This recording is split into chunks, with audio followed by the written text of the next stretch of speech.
هغه انسان دی دا خبره ووري چې په دې رمضان المبارک کې هغه بیا هم ګناهونه نه پرېږدي او کوي، غیبت کوي، کنځلې کوي، ګانې بجانې اوري، بدبخته فلمونه ګوري.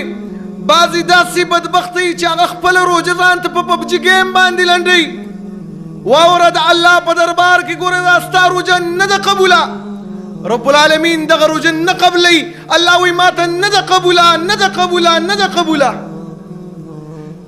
امام المحدثین امیر المؤمنین فی الحدیث امام بخاری رحمه الله روایت ذکر کړي چې سیدنا ابو هریره رضی الله تعالی عنہ فرمایي جناب نبی کریم صلی الله علیه وسلم او فرمایل من لم يدع قول الزور والعمل به فليس لله حاجة في ان يدع طعامه وشرابه.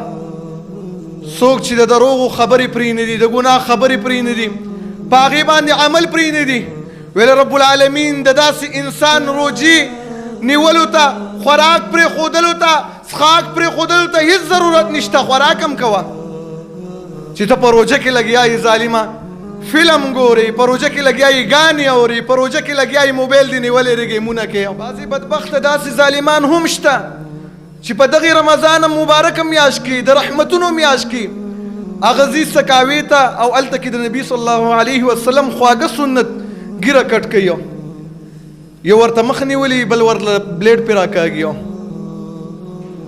اے مسلمانه ته لږ په دې باندې سوچ وکړه، سکھ په خپل دین او مذهب باندې څومره کلک ولاړ دی، هغه د خپل مشر څومره تابعداري کوي. ته خو مسلمان یې، ستا مشر خو محمد رسول الله صلی الله علیه وسلم دی، ستا د مشر په شان دی بل مشر نشته. ستا مشر هغه دی چې ټوله دنیا هغه تسلیم کړی دی او ته هغه تابعداري نه کوې بلکې د هغه سنتو پسې تا په دې روژه کې راغستې ده.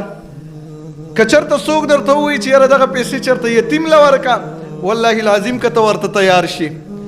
که چېرته کې جومات کې د دغې پیسو خرچې ضرورت راشي، والله العظیم که ورله ورکړې او د ګناه دپاره ته لګیا یې روژه په خوله باندې دغه کار کې، والله العظیم الله ته دغه روژه ګوره نه ده قبوله.